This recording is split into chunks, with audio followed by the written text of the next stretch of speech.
नमस्कार दोस्तों। आखिरी दौर की वोटिंग खत्म होने से पहले योगेंद्र यादव एक बार फिर हमारे साथ हैं। हर दौर की वोटिंग के बाद शाम को हमने उनसे बात की, उनका आकलन, उनका विश्लेषण और उनका हिसाब किताब। अब जब आखिरी दौर की वोटिंग खत्म होगी, तमाम चैनलों के एग्जिट पोल आने लगेंगे। तब भी और अब भी सबकी नजर, लाखों करोड़ों लोगों की नजर इस बात पर है कि 4 जून को किसकी सरकार बनेगी।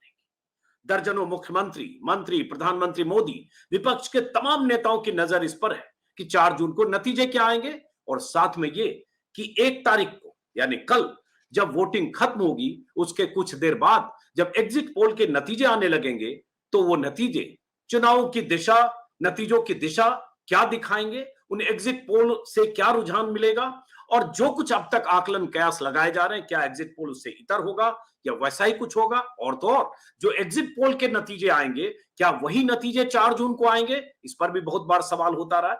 इसलिए इन सारे पहलुओं को समझने के लिए एक बार फिर से हमने आग्रह किया योगेंद्र जी को कि एक बार हम आखिरी दौर की वोटिंग खत्म होने से पहले और देश के चैनलों पर एग्जिट पोल आने से पहले एक बार योगेंद्र जी के हिसाब किताब को फिर से हम समझ लें।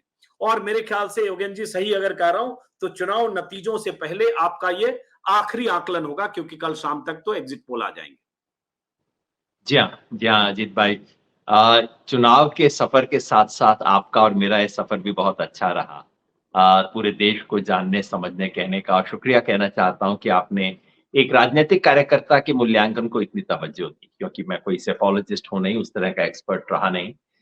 लेकिन एक राजनीतिक कार्यकर्ता का मूल्यांकन है और मुझे एक चीज़ की तसल्ली है, आंकड़ों पे आने से पहले ये कहूँ, कि कम से कम जिस तरह का झूठा प्रचार हो रहा था और जो बिल्कुल हवाई बातें इस देश में चुनाव में चलाई जा रही थी, आपके प्रयास ने और आप जैसे कुछ और पत्रकारों के प्रयास ने कम से कम ज़मीनी हकीकत पे इस चुनाव की चर्चा को ला दिया। चर्चा हो रही थी 400 पार की, अरे देखने की ज़रूरत ही नहीं है, 2029 को देख लो, ज़मीनी सच्चाई बिल्कुल अलग थी। तो अपने इस 7 दौर की बातचीत में हमने कोशिश की कि इसको सही सवालों पे ले आया जाए और आपने देखा होगा अजीत भाई, पिछले 10 दिन से एक्सपर्ट भी बदल गए हैं, एंकर भी बदल गए हैं। अब सब इस पे चर्चा कर रहे हैं कि अच्छा बीजेपी 272 के इस पार रहेगी कि उस पार रहेगी। नहीं, एनडीए तो मिला के उस पार हो ही जाएगा। ये सब चर्चा शुरू हो गई है। और एक तरह से मेरा जो इंटरवेंशन था, उसका उद्देश्य यही था कि जो ज़मीनी सच्चाई है, उसके इर्द-गिर्द चर्चा कीजिए ना, क्या बेकार की बातें चला रखी हैं। और उसमें आपने और आप जैसे तमाम साथियों ने यूट्यूब पे मीडिया कर्मियों ने ज़मीनी सच के नज़दीक चर्चा लाने में जो मदद की, उसके लिए मैं शुक्रिया कहना चाहता हूँ और एक तरह से मेरा रोल इस वीडियो के बाद समाप्त हो जाता है। उसके बाद एग्ज़िट पोल आएँगे, वो सब आएँगे। कौन सबसे अच्छी भविष्यवाणी करेगा, वो दौड़ उनकी है, वो करें, अच्छी बात है। जी, 486 सीटों पर वोटिंग हो चुकी है 6 दौर में। 8 राज्य और 57 सीटों पर कल वोटिंग होगी। कल देर शाम तक 6 बजे तक वोटिंग होगी। 6:30-7 बजे से एग्जिट पोल के नतीजे आने लगेंगे। अब चूंकि योगेंद्र जी से लगातार हमने राज्यवार बात की है, सारे समीकरण, मुद्दे, इश्यूज, प्रधानमंत्री मोदी का फैक्टर, मोदी विरोध का फैक्टर, इंडिया गठबंधन का फैक्टर, स्थानीय समीकरण का फैक्टर, हर चीज लगातार हम योगेंद्र यादव से बात करते रहे और इस बीच तमाम तरह के अनुमान कयास हवा में तैर रहे हैं, जिसका जिक्र योगेंद्र यादव ने किया। हम आगे राज्यवार भी बात करेंगे, किस राज्य में क्या दशा, क्या दिशा दिख रही है, चुनाव नतीजों का क्या रुझान हो सकता है, वो भी बात करेंगे। लेकिन शुरुआत योगेंद्र जी, देखिए अंत में होता है योगेंद्र जी, ये होता है जो जीता वो सिकंदर, चाहे वो जितने से जीते। 272 का मैजिक फिगर है, जो जीता वो सिकंदर। तो पहला सवाल यही है योगेंद्र जी कि अभी अब चूंकि आखिरी दौर में कुछ घंटे बाकी है, एक रात का फासला है, तो अभी आपको अब क्या तस्वीर, फाइनल तस्वीर, योगेंद्र यादव की फाइनल तस्वीर क्या है? अजीत भाई, एक चीज़ से मैं असहमत हूँ, जो जीता वो सिकंदर नहीं, क्योंकि सरकार बनती है बिल्कुल, जो जीता वो सरकार तो बनाता है, उसकी सरकार। लेकिन सरकार का इकबाल होता है या नहीं, वो एक बिल्कुल अलग बात है। और मैं पहले दिन से कह रहा हूँ, मेरे लिए 3 थ्रेशोल्ड हैं। बीजेपी ने शुरू किया 400 पार से। तो मैंने कहा कि भैया जो 400 पार की बात करके और अभी तक प्रधानमंत्री वो कह रहे हैं, परसों परले दिन भी उन्होंने कहा है कि अब बस 400 पार तो होने ही वाला है। तो अगर बीजेपी 400 पार के जाने की बात करती रही और वो 300 के आर आ जाती है, इस पार आ जाती है, तो एक साधारण व्यक्ति के मन में होगा कि यार ये तो कुछ मतलब जनता इनके साथ नहीं लगती है। बड़ा मतलब डींग हाँक रहे थे, हवा दे रहे थे। तो नैतिक हार है 299 सीट आना भी। अगर 272 से कम बीजेपी की आती है तो ये राजनीतिक हार है, ये माना जाएगा कि चुनाव तो हार गए, अब देखिए सरकार तो बना, लोग जोड़ तोड़ के सरकार बना देते हैं। और अगर 250 से नीचे आती है बीजेपी तो वो प्रधानमंत्री के लिए व्यक्तिगत हार के रूप में देखा जाएगा और उसके बाद बीजेपी के भीतर घमासान और सवाल शुरू हो सकते हैं कि वो, तो मेरा जो मूल्यांकन है वो ये है कि ये तीनों ही चीजें संभव हैं। मेरा मूल्यांकन है कि 400 पार की बात शुद्ध गुब्बारा था, हवा थी, कुछ भी उसमें नहीं था। मेरी समझ है कि 303 या उसके ऊपर जाना बीजेपी के लिए नामुमकिन है, 300 से इस तरफ रहेगी। मेरा अपना मूल्यांकन है कि 272 भी बीजेपी नहीं पाने जा रही, बीजेपी 272 के नीचे रहेगी। मेरी अपनी रेंज बीजेपी के लिए जो है वो है 240 से 260 के करीब, इसका मिड पॉइंट आप पकड़ लीजिए 250, जिसका मतलब है कि वो जो मैं तीसरी संभावना बता रहा हूं कि 250 पे बीजेपी आए तो इसे प्रधानमंत्री की व्यक्तिगत हार माना जाएगा, ये भी संभव है। यही नहीं, एक आखिरी चीज कह दूं जो आंकड़ों से परे है, वो ये कि अगर 250, ये तो सब आधार मेरा ये है कि एक अंडर करंट है देश में बीजेपी के खिलाफ, अगर वो अंडर करंट जितना मैंने सोचा है, मैं हमेशा इसमें थोड़ा कंजर्वेटिव रहता हूं कि नहीं नहीं इतने नहीं, कम ही करके आंकिए आप इसे, अगर वो स्ट्रांग होता है तो 230 के नीचे भी जाने में, 250 और 230 के बीच का सफर जो है वो सिर्फ 1.5-2% वोट का फर्क है, वो भी असंभव नहीं है, हालांकि फिलहाल मैं उसको रेंज से बाहर रखूं। अब इस पे मेरा काउंटर क्वेश्चन है दो। आपने कहा कि बीजेपी 240 से 260, तो इसको और क्लैरिटी के लिए फिर एनडीए को कितना देखते हैं, क्योंकि जाहिर है बीजेपी के साथ घटक दल भी हैं। जी, जो एनडीए आज की तारीख में जो बीजेपी के साथ तालमेल करके चुनाव लड़ रहे हैं, उन सबको हम शामिल कर लेते हैं, तो मेरे विचार से वो 35 से 45 के बीच में आ जाते हैं। अब आप इन दोनों को जोड़ के अगर एनडीए के बहुमत का हिसाब लगाएं, जैसा कि मेरे पिछले वीडियो के बाद हो गया और फिर सारी दुनिया ने केवल यही चीज देखी और कुछ नहीं किया, तो मैं दो चीज आपको याद दिला दूं। पहला तो ये कि इस एनडीए में सबसे बड़ा घटक जो होगा वो होगा टीडीपी, तेलुगु देशम पार्टी, चंद्रबाबू नायडू। उनका प्रधानमंत्री नरेंद्र मोदी से क्या 36 का आंकड़ा है, कहीं छुपा हुआ नहीं है। तो चंद्रबाबू नायडू 4 तारीख सुबह तक तो नरेंद्र मोदी के एलाई हैं, 4 तारीख शाम को होंगे या नहीं, ये इस पे निर्भर करता है कि ओवरऑल आंकड़े कैसे आते हैं। अगर बीजेपी की सरकार धड़ल्ले से बनती है और चंद्रबाबू नायडू को आंध्र प्रदेश में सरकार चलाने के लिए बीजेपी की जरूरत है, तो वो शाम को मोदी जी के एलाई है। अगर वैसा नहीं है तो वो एलाई नहीं है, और यही बात 3-4 और छोटे एलाइज के बारे में कही जा सकती है। इस एनडीए के आंकड़े में जो बीजेपी के साथ बिल्कुल बीजेपी के साथ एकदम बंधा हुआ है, वो मुझे एक शिंदे को छोड़ के कोई और पार्टी दिखाई नहीं देती, तो इसलिए इसको ध्यान में रखें हम अलायंस का। और दूसरा जो मैं जिक्र कर ही चुका हूं कि 250 के नीचे जाने, ये जो मेरा रेंज है उसके नीचे जाना भी असंभव नहीं है। बीजेपी का, बीजेपी का बीजेपी या एनडीए का?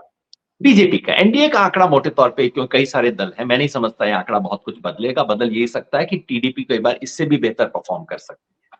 जी हाँ, अब मैं फिर इसका काउंटर सवाल है, चूंकि हम आखिरी बार बात कर रहे हैं एग्जिट पोल और नतीजों से पहले, कि अब आपका लोअर मार्क अगर हम पकड़ते हैं रेंज बीजेपी प्लस एनडीए, मतलब लोअर आपने कहा 240 और एनडीए के घटक दल जो है अदर देन बीजेपी 35, तो दोनों मिलाकर होते 275।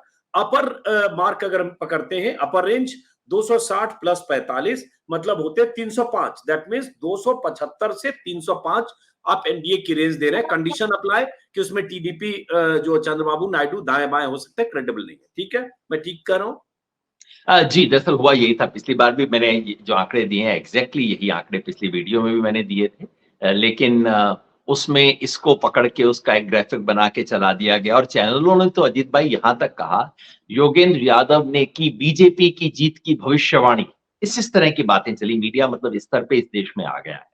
तो सच ये तो अगर ये दो कैविएट के साथ हम देखें कि बीजेपी का ये जो 230 का रेंज है, 240 से 260 का रेंज है, ये एक झटके में और नीचे आ सकता है। लेकिन अगर मैं 40 सीट की रेंज दूँगा तो आप भी हँसना शुरू कर देंगे। अगर मैं कहूँ कि भाई 210 से 260 का रेंज है तो कोई वो बनता नहीं है, इसलिए मैंने एक लिमिटेड रेंज दिया है।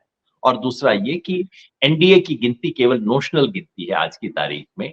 अगर ये परिणाम होता है, एग्ज़ैक्टली मान लीजिए यही परिणाम होता है जो मैं कहता हूँ और कहने को उसकी गिनती 275 पे पहुँच जाती है, तो फिर ये 275 है नहीं। उसके बाद बिल्कुल राजनैतिक खेल खुल जाता है दिल्ली में उसके बाद।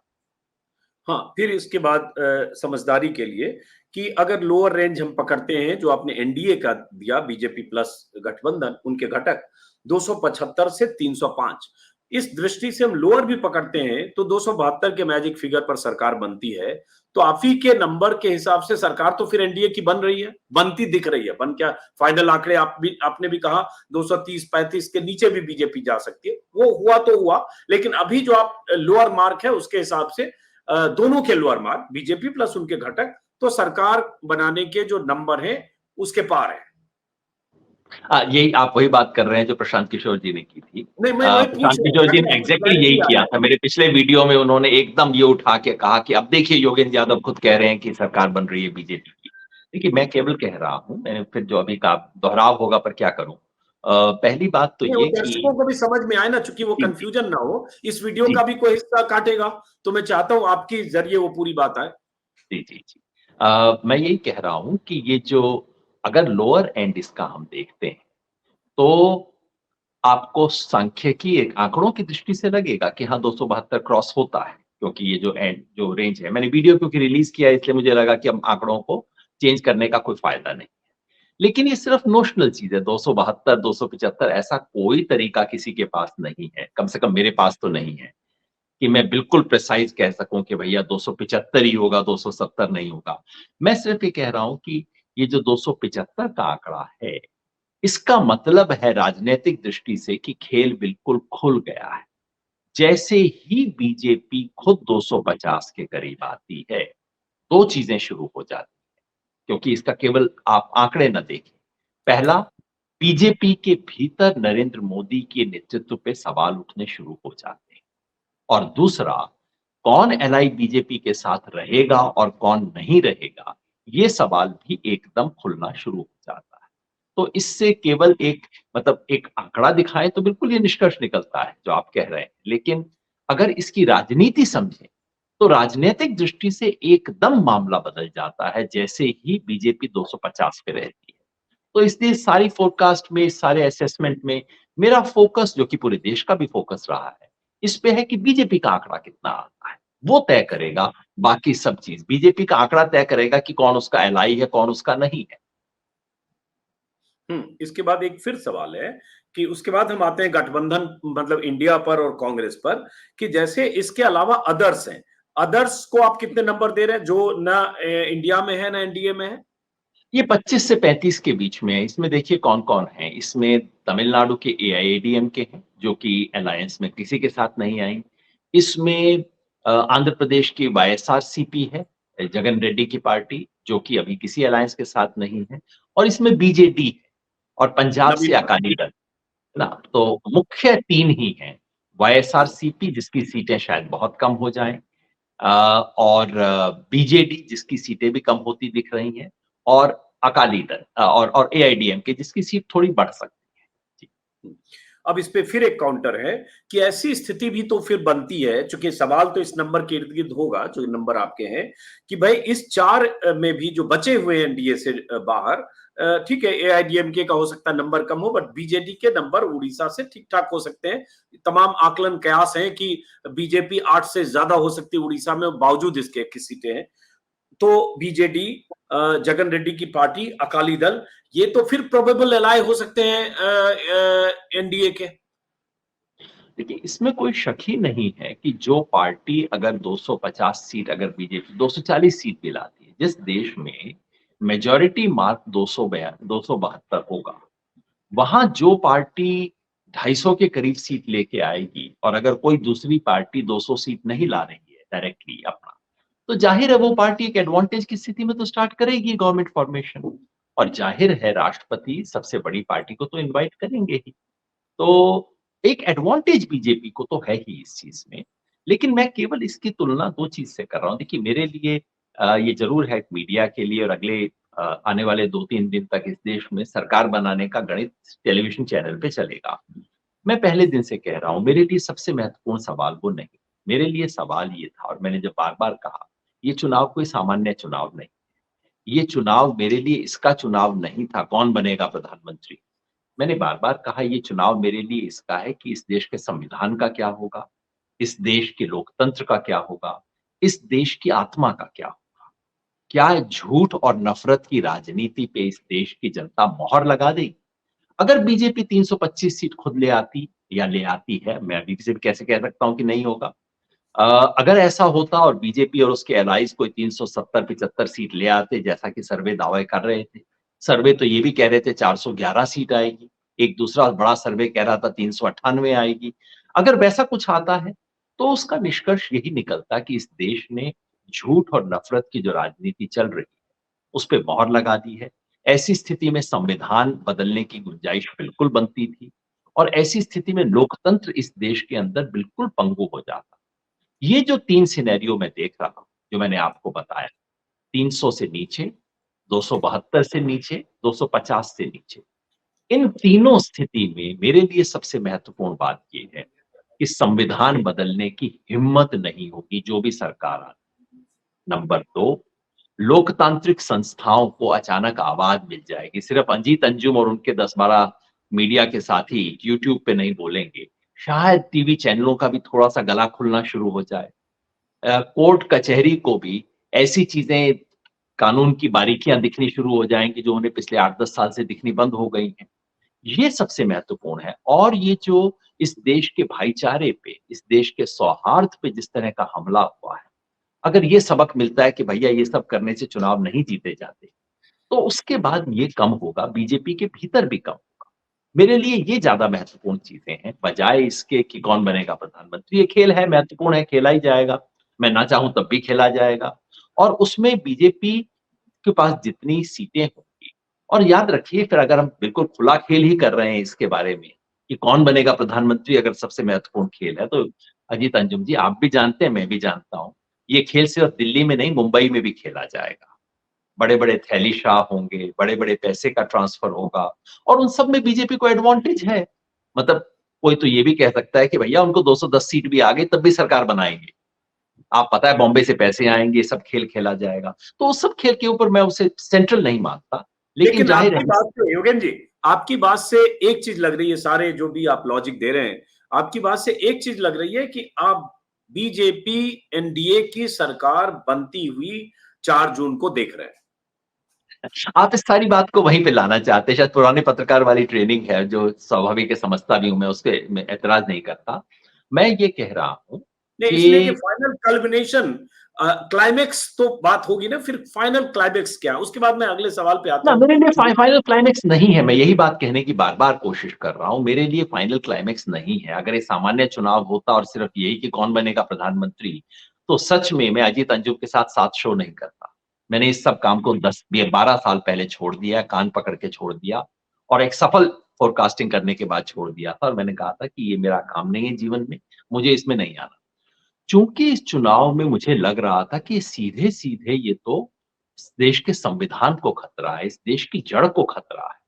और इस तरह से, और अगर जनादेश की मोहर इस पे लगती है, तब तो क्या कुछ हो सकता है। इसलिए मैं इस सब में उतरा, नहीं तो मेरे को क्या मतलब इलेक्शन फोरकास्टिंग से, बिल्कुल मैंने इससे नाता अपना तोड़ दिया है। और इसलिए मेरे लिए क्लाइमेक्स ये नहीं है कि किसकी बनेगी सरकार। मैं आपको कह रहा हूँ अजीत जी, अगर बीजेपी की 200 सीट भी आ जाती हैं, तब भी वो सरकार बना ले जाएगी। क्योंकि वो पैसे आएँगे, सरकारें तोड़ी जाएँगी। अरे आपने देखा नहीं महाराष्ट्र में क्या हुआ? आपने देखा नहीं हिमाचल में क्या होने वाला था? कर्नाटका में क्या हुआ? वो सब दिल्ली में एमपी क्यों में नहीं हो हुआ, सकता? उससे पहले उत्तराखंड एमपी में में जब हुआ हुआ, था। मणिपुर में हुआ, कहाँ नहीं हुआ? तो वो खेल दिल्ली में क्यों नहीं खेला जा सकता? तो उस खेल में मेरे को सबसे बड़ी दिलचस्पी इस बात में है कि जनादेश क्या है? मुझे इसमें दिलचस्पी है कि एक देश का सामान्य व्यक्ति क्या सोचता है कि भाई पिछले 10 साल से जो राज चला, जिस तरह की चीज़ों को देश की जनता को दिखाया गया, क्या देश की जनता कहती है कि हाँ, ये सब ठीक है? अगर ठीक है, तो फिर तो बहुत दिक्कत की बात है, जनादेश अगर इसके पक्ष में है। जोड़-तोड़ सरकार, वो ना मेरा काम है, ना मेरा सब कहने में तो बहुत मेरा प्रिंसिपल पर्पज़ ये बिल्कुल नहीं है कि किसकी बनेगी सरकार, ये आंकड़े आप निष्कर्ष निकाल लीजिए और ये आंकड़े आराम से 10-20 इधर-उधर हो सकते हैं। मेरा दावा ये कतई नहीं है कि मेरे आंकड़े एग्ज़िट पोल से बेहतर हैं, मेरे पास कोई सर्वे है, मेरे पास तो कोई सर्वे है नहीं। मैं केवल इतना कह रहा हूँ कि ये जो पूरे डेढ़ ब क्या कितना 3 महीने से इस देश में जो हवा बनाई गई चुनाव से पहले और चुनाव के दौरान जो कुछ बताया गया, ज़मीनी हकीकत उससे बहुत अलग थी। बस ये एक बहुत की बात है, अगर वो बात सच निकलती है, तो मैं अपने आप को खुश मानूँगा। बाकी सरकार तो आप सब लोग बनवाएँगे ही अगले 72 घंटे में। हाँ, अब दूसरा पहलू योगेन जी जो अहम है, एक तो आपने बीजेपी, एनडीए और जो बाहर जो पार्टियां हैं एनडीए से बाहर उसकी बात हमने की। अब आती है बात, चूंकि देखिए स्क्रीन पर भी लिखा हुआ मोदी वर्सेस इंडिया यानी इंडिया गठबंधन। तो अब आता है दूसरा पहलू, दूसरा पक्ष जो मोदी को चुनौती दे रहा है और जिसके लिए मोर्चेबंदी गोलबंदी हुई और कई दल साथ आए और 1 साल से ज्यादा उसके लिए मशक्कत हुआ, रैलियां हुई, हालांकि बीच में छिटके भी नीतीश कुमार, वो सारी कहानी हो गई। तो अब अगर हम यहां से देखते हैं तो दो पक्ष है, एक कांग्रेस जो सीधे चुनाव में 300 से ज्यादा सीटें लड़ रही है और दूसरा गठबंधन ओवरऑल। तो आप अगर इसकी हम व्याख्या करें समझने के लिए, तो आप पहले गठबंधन से शुरू करें या कांग्रेस से, आपकी सहूलियत। अब जरा इसके बारे में आप बताएं जो आपको लगता है। जैसे मैंने कहा मेरा आकलन का मुख्य बिंदु और इस देश में इस बार पूरे चुनाव का इंटरेस्ट तो बीजेपी की सीट में ही था, वही असली चीज़ है। लेकिन जब आप बीजेपी की सीट का मूल्यांकन करते हैं तो स्वाभाविक है, उसपे बाकियों की सीटें भी निकलती हैं। ब्रॉड मूल्यांकन मेरा असेसमेंट ये है कि कांग्रेस 85 से 100 के बीच में कहीं आएगी। पिछली बार 52 थी, लगभग दुगनी हो सकती या कम से कम जो पहले कयास था कि 60-70 उससे कहीं ज़्यादा कांग्रेस की आ रही है, 85 से 100 के बीच में कहीं कुछ होगा। और जो कांग्रेस के जो एलाइज़ हैं, इंडिया एलाइज़ दूसरे अ, उन सब की सीट में 120 से 135 के बीच में कहीं भी देखता हूँ। तो कुल मिला के ये दोनों फिर आप गणित करेंगे तो मैं फटाक से कर देता हूँ। दोनों 205 205 से से लेके 235 हो रहा है। से 235 के बीच में दोनों कहीं पे टिकते हैं। लेकिन फिर याद रखिए वो जो मैं पहले कह रहा हूँ, ये सारा गणित इस असम्पशन पे है कि कर्नाटका से लेके बिहार तक पूरे जगह पे बीजेपी को वोट का थोड़ा-थोड़ा नुकसान होगा। मैंने उसको कंज़र्वेटिव पे रखा है। लेकिन आप भी चुनाव देखते रहे हैं कि एक बार जब वोट गिरने लगते हैं तो अचानक धसक भी जाते हैं। तो अगर धसक गया तो उधर बीजेपी गिर सकती है 210-15 पे और अगर वो होता है तो ये बढ़ के जा सकते हैं 250 के पार। ये संभावना से आप इनकार नहीं कर सकते, हालाँकि उस इस वक़्त मैं उसको रेंज के अंदर नहीं रख रहा हूँ। लेकिन जब वोट गिरने लगते हैं, बार-बार चुनाव में हमने देखा है, हम कहते हैं, यार ये लग तो रहा था कि इनको दिक्कत हो रही है, लेकिन इतना गिर जाएगा ये आइडिया नहीं था। ये तो कुछ हैरानी की बात है, हर बार ऐसा होता है। अगर वैसा हो गया, तो फिर ये 235 का 265-70 बनते कोई देर नहीं लगेगी। ये सब 1.5-2% का खेल है और उस 1.5-2% को प्रिसाइज़ नाप लूँ ऐसा थर्मामीटर मेरे पास नहीं। योगेन जी जैसे आपने कहा कि 210-20 भी घट के बीजेपी हो सकती है, उस सिचुएशन में 250 से पार ये इंडिया गठबंधन हो सकता है। पहली बात तो कांग्रेस को लेकर आपने कहा 85 से 100, तो अगर देखें तो 52 पर कांग्रेस थी, 327 सीटें इस बार कांग्रेस लड़ रही है। पिछली बार फर्क ये था कि 2014 में कांग्रेस लड़ी थी 464 पर, 2019 में कांग्रेस लड़ी मेरे ख्याल से उसी के आसपास कुछ सीट 2019 में भी लड़ी कांग्रेस। अब बात आती है कि कांग्रेस सीटें कम लड़ रही है, हाँ 2019 में 421 पर लड़ी। अब कांग्रेस की सीट आप 85 से 100 देख रहे हैं, तो बहुत ज्यादा बढ़त नहीं है। जितनी तैयारी, भारत जोड़ो यात्रा, भारत न्याय यात्रा, 1 साल सवा साल की मशक्कत, तो शतक मैक्सिमम है, अपर लिमिट। अ, राजनीति में सबसे महत्वपूर्ण चीज़ होती है कि आप रुकी हुई गाड़ी को स्टार्ट कैसे करते हैं। पिछले 2 चुनाव से ऐसा लग रहा था कि कांग्रेस नीचे और नीचे बिल्कुल धसक के रुक गई है वहाँ पे, वहाँ जाके खड़ी हो गई। इसमें कांग्रेस के लिए एक बहुत बड़ी आशा का संकेत है। कांग्रेस अगर अगर ऐसा होता है, अगर कांग्रेस 85 से 100 आती है, तो कांग्रेस के लिए 2 संकेत। पहला ये कि तुम्हारे लिए इस देश में जगह है। दूसरा ये कि और मेहनत करनी पड़ेगी और काम करना पड़ेगा और दोनों ही सही संकेत हैं।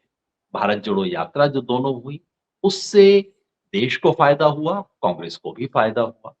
लेकिन 2 यात्रा से पूरा देश बदल जाए, ऐसा ना होता है, ना होना चाहिए। संगठन के काम का काम करना है, बहुत कुछ और करने को अभी बाकी है। तो मैं समझता हूँ अगर ऐसा ब्रॉडली रहता है, तो ये एक सही संकेत है। एक शाबाशी है कि हाँ, कुछ काम किया, शाबाश चलो इतना देते हैं।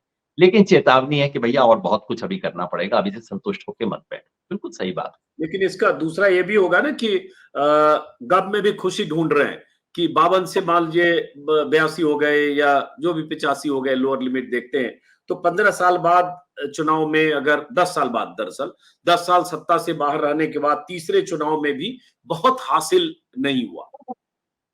ग्रैंड ओल्ड ये ज़रूर ऐसी रीडिंग हो सकती है और ये ज़रूर ऐसे कड़े सवाल पूछे जाने चाहिए कि भाई तीसरे चुनाव में भी आपको 250 सीट क्यों नहीं आई? जिस पार्टी को एक ज़माने में 400 सीट भी आती थी। या तो 150 पौने 200 भी क्यों नहीं आई? अब वो 150 कहाँ पौने आप 200 भी तो थ्रेशोल्ड एक मिनिमम फिक्स करें उस पे जी। होता है। अगर जो मैंने कहा अगर बीजेपी के वोट धसकने शुरू हो गए उत्तर प्रदेश वगैरह में तो कांग्रेस कोई 115-20 पर भी आ सकती है, लेकिन मैं उसको फिलहाल रेंज के बाहर रख रहा हूँ इन सब चीज़ों में। हुँ, कहाँ हम फिक्स करें वो बात ज़रूर होगी और ये सवाल कांग्रेस और बाकी पूरे ऑपोजिशन को पूछना चाहिए कि जिस सरकार की परफॉर्मेंस इतनी खराब थी, जिस सरकार के रहते हुए महँगाई, बेरोज़गारी, किसान की अवस्था, राष्ट्रीय सुरक्षा, महिला की सुरक्षा, इस सब की स्थिति इतनी खराब थी। उस सरकार को आप पछाड़ क्यों नहीं पाए? सिर्फ अंत में जाके जो भी मेरे आंकड़े मान लीजिए 10-20 इधर-उधर भी हो जाते हैं, तब भी मोटी स्थिति तो रहती है ना कि ऑपोज़िशन कोई 300 सीट प्लस लेके नहीं आ रहा। बीजेपी कोई 200 के नीचे नहीं उतर रही, ये तो सब सही। तो कोई पूछ सकता है और ये सही बात है, इसका जवाब इस देश के ऑपोज़िशन को ढूँढना पड़ेगा। ऑपोज़िशन ये कह सकता है और वो बात सही होगी कि बीजेपी ने तमाम तरह की तिकड़म इस्तेमाल की है। ऑपोज़िशन कह सकता है पैसे का खेल हुआ है। ऑपोज़िशन कह सकता है मीडिया बिल्कुल एक तरफ़ा गोदी में बैठा हुआ था इनके। ऑपोज़िशन ये भी कह सकता है कि इलेक्शन कमीशन का रोल बिल्कुल बेशर्मी से एक तरफ़ा रहा इस चुनाव में। लेकिन वो सब मिलाकर भी मेरी दृष्टि से पर्याप्त एक्सप्लेनेशन नहीं बनता है। कहीं न कहीं ऑपोज़िशन के इंडिया गठबंधन की कोशिश में कमी तो थी ही, नहीं तो आज आप और मैं बैठे हुए ये गिन रहे होते कि उनको 300 से कितनी ऊपर सीटें आएँगी। वैसी स्थिति तो नहीं है ना और कुछ भी हो। ये तो कोई भी दावा नहीं कर रहा कि 300 से ऊपर आएँगी। तो ज़ाहिर है कोई कमी निश्चित रही है और बीजेपी ने और आरएसएस ने पिछले 10 साल में इस देश में जो कुछ बदलाव किया है उसका मुकाबला करने के लिए जो कुछ हुआ है, उससे कहीं ज़्यादा करने की ज़रूरत है। इसमें तो कोई संदेह हो ही नहीं सकता। हुँ। एक काउंटर और है उसके बाद कि चूँकि देखिए, ये तो है कि बात तो सरकार की ही होगी, चाहे हम कुछ भी कहें, लेकिन बात तो होगी सरकार किसकी बनती है, ठीक है। अगर बीजेपी 303 से घटकर 50 आ जाए, 55 आ जाए, 60 आ जाए, 45 आ जाए या और कुछ नीचे आ जाए, गॉड नोज़ क्या होता है। लेकिन उसके बाद उस पर ज़रूर होगा कि इकबाल कम हो गया, 300 400 पार का नारा दे रहे थे, 370 की बात कर रहे थे और आप तो 270 से नीचे आ गए, 72 से नीचे आ गए। अगर होता है तो मैं इसके साथ ये राइडर लगा रहा हूँ, कंडीशन अप्लाई। लेकिन उस दूसरा पक्ष, जो सामने लड़ता हुआ विपक्ष है, जिसकी आपने कुछ अपने हिसाब से उनकी कमजोरियों की भी बात की, तो अब अगर वहां 235 अपर लिमिट है और वो आपने कहा कि एक स्थिति बनती है कि बीजेपी थोड़ी और कमजोर हो जाए तो 250 चली जाए, तो अब तो चुनाव 6 दौर का हो गया है योगेंद्र जी। कल भी 7वें दौर का आखिरी वोटिंग है। मेरे ख्याल से वोटर मन बना चुका होगा, अब आखिरी दौर के आखिरी घंटे में बूथ पर जाके बहुत कुछ बदलने की गुंजाइश नहीं रह जाती है। 48-72 घंटे में जरूर रहती है, लेकिन अब वो वक्त भी अजीत नहीं भाई, है। जब मैं चेंज की बात कर रहा हूँ और गिर जाए, मैं ये नहीं कह रहा 7वें दौर में गिर जाए, वो तो हो चुका हाँ, होगा। ओवरऑल मैं कह रहा ओवरऑल हूँ कि मेरा जो मूल्यांकन है, इस मूल्यांकन में मैं मान के चल रहा हूँ कि बीजेपी का वोट इतना खिसका है। मगर जैसा मैंने कहा कोई थर्मामीटर तो है नहीं, उससे अगर 2 डिग्री और नीचे खिसका हो, जो मुझे पता नहीं, जिसके बारे में मैं सोचता हूँ लेकिन मैं उसको फिलहाल रेंज में नहीं लेता। अगर अच्छा, 2% और नीचे खिसका हो, तब तो बीजेपी 210 पे आ सकती है। ये इतना खेल, मैं यही बताना चाह रहा हूँ, ये खाली केवल 2-3% का खेल होता है। उत्तर प्रदेश में हम आगे देखेंगे, अगर 1-1.5% गिरा तो बीजेपी 50 से 40 पे आ जाए। हम्म, और ये कोई मेरे जैसा व्यक्ति तो कम से कम इतना प्रिसिजन से बता नहीं सकता कि वो 50 पे है कि 40 पे है, तो यही खेल है। मैं तो उसकी बात कर रहा हूँ, मैं नहीं कह रहा कि 7वें दौर में कोई अचानक परिवर्तन हो जाएगा। 7वां दौर बड़ा स्टेबल सा दौर। ऑब्वियसली सीटें कितनी बच गई, 486 हो गई, 57 में क्या होना है। ऑब्वियसली मैं भी वही करने की कोशिश कर रहा था। तो अब उस हिसाब से उसके बाद मैं राज्यवार आऊंगा, उस हिसाब से योगेन जी जो आपका अपर लिमिट है 235, और उसमें एक सिचुएशन आपने बताई कि 250 भी पार कर सकता है जो आपने बताया, तो उस केस में भी फिर मैं एक सवाल जरूर ये पूछना चाहूंगा, उस केस में भी लगभग रूल आउट ऐसी स्थिति हो रही है कि मोदी या एनडीए, मोदी को भले उसको आप ये रख सकते हैं कि क्या होता है कम ज्यादा, बट एनडीए और बीजेपी की सरकार आने की पॉसिबिलिटी आप देख रहे हैं। फिर मैं वो सवाल पूछ रहा हूं क्योंकि लोग अब इसका जवाब जरूर चाहेगा, इस नंबर के बाद सीधा आंसर वही है। तो मैं सिर्फ उस वो आंसर को पूछ रहा हूं जो उस आंसर को आप नहीं दे रहे, आप नंबर बता रहे हैं, मैं उसका फाइनल नतीजा बता रहा हूं। जैसे 60% के बाद फर्स्ट डिवीजन होता है, तो मैं, आपने 62 नंबर दिया, तो मैं सिर्फ ये पूछ रहा हूं सर वो फर्स्ट डिवीजन तो हो गया ना। मैं इसका 2 ही जवाब दे सकता हूँ। पहला तो ये स्पष्ट कर दूँ मैं, अगर बीजेपी जैसे मैंने कहा वो धसक जाते हैं वोट, और अगर बीजेपी 210 पे आती है, तो मैं, क्योंकि सिमुलेशन करना भी मेरा काम होता है, बीजेपी अगर 210 पे है, तो इंडिया और गठबंधन 272 पार है। तो ये अगर इस तरह का खेल ही करना है सिमुलेशंस का तो। लेकिन जैसा मैंने पहले भी कहा कि इन नंबर्स के आधार पे बीजेपी फ्रंट रनर रहेगी सरकार का क्लेम करने की, अगर दिल्ली में कुछ बहुत बड़े बदलाव ना हो जाए तो। मेरे लिए सचमुच ये ज़रूर हो सकता है, टीवी चैनल्स के लिए, सबके लिए सबसे बड़ा सवाल ये है कौन बनेगा प्रधानमंत्री, क्योंकि यही इस देश में हर बार खेला जाता है। मेरे लिए सबसे महत्वपूर्ण है कि सरकार का इकबाल क्या होगा। देखिए, बीजेपी पिछले 10 साल से आपने देखा होगा, किसी भी विषय पे आप उनसे एक्सपोर्ट पॉलिसी के बारे में ज़िक्र कर लीजिए, आप उनसे अ, लद्दाख की सैटेलाइट इमेजेस दिखा लीजिए, वो क्या जवाब देते थे? जनता हमारे साथ है, जनादेश हमारे साथ है, जनता इसके समर्थन में है। एक बार वो कम जब हो जाता है, सरकार का इकबाल छोटी चीज़ नहीं होती। सरकार का इकबाल और उसके इर्द-गिर्द जो पूरा ड्रम अप किया जाता है, बीजेपी तो इसमें माहिर है। अगर इकबाल खत्म होता है, कम होता है, जो कि मुझे होता हुआ दिख रहा है, उसके बाद आप याद कीजिए मनमोहन सिंह की सरकार थी सन 2011-12 में, सरकार उनकी थी। इकबाल खत्म हो गया था उस सरकार का, और इकबाल खत्म होने के बाद वो तमाम चीज़ें जिन पे ढक्कन लगा के रखा गया है, इस देश की जो गाँव की अवस्था है, इस देश के मज़दूर और किसान की जो अवस्था है, ये सब सवाल उठेंगे। और जो मेरे लिए सबसे बड़ा सवाल है अजीत भाई, मैं फिर आपसे असहमत होते हुए कहूँगा, मेरे लिए सवाल ये था कि क्या ये देश रूस वाले पुतिन वाले रूस की डायरेक्शन में बढ़ रहा है?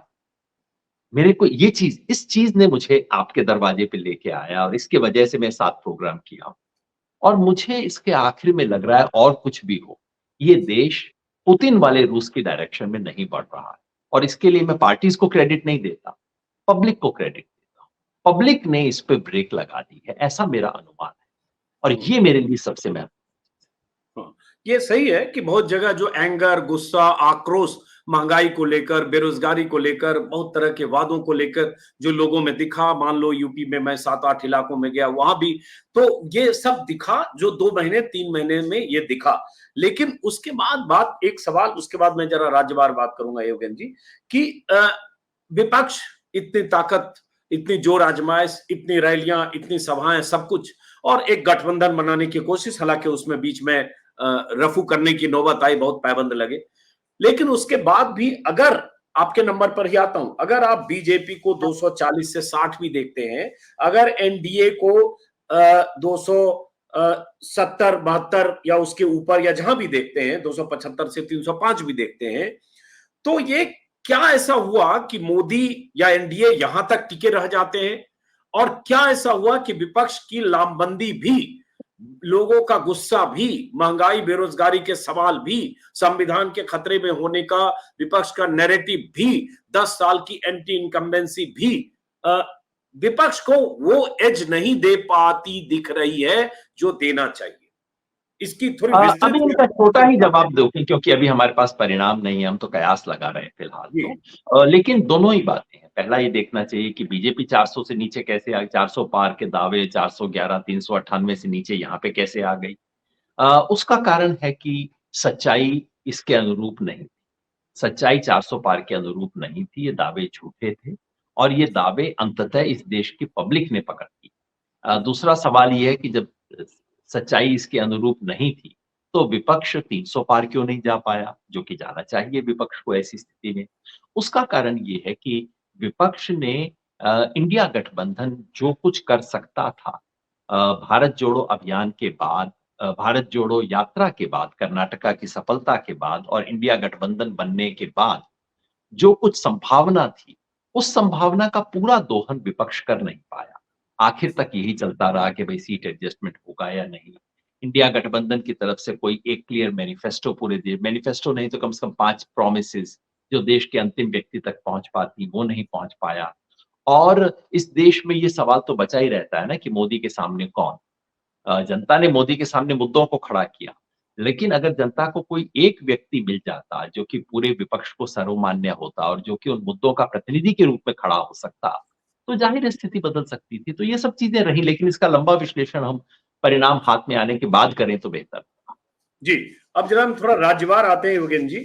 चूंकि वोटिंग कल शाम तक राज्यों में, उन राज्यों में हो जाएगी, 8 राज्यों की 57 सीटों पर। हर बार चूंकि हमने राज्यवार बात की, इसलिए जरा राज्यों के हिसाब से आ जाते हैं। स्क्रीन पर 57 सीटों के नतीजे हैं जो पिछली बार के 2019 के नतीजे हैं, जिसमें बीजेपी को 25 सीटें, कांग्रेस को 8, टीएमसी को 9, BJD 4, JDU 3, SAD 2, BSP 2, Akali Dal 2, आप 1 और जेएमएम है। ये जो 2019 के नतीजे हैं, जिन सीटों पर 57 सीट, 8 राज्य जहां चुनाव होने हैं। हम पहला स्क्रीन पर कहेंगे सहयोगियों को यूपी लेकर आए, क्योंकि यूपी सबसे अधिक चर्चा में है, सबसे ज्यादा सीटें, बीजेपी की डबल इंजन की सरकार, बीजेपी को यूपी पर भरोसा। 80 पार तो नहीं कर सकते, अब की बार 80 का जैसा नारा भी बीजेपी के लोग देने लगे, योगी भी कह रहे थे। उसी तरह से विपक्ष की तैयारी, सपा कांग्रेस का गठबंधन, तीसरी धुरी बीएसपी, स्क्रीन पर बीजेपी लाए, माफ करें यूपी लाए।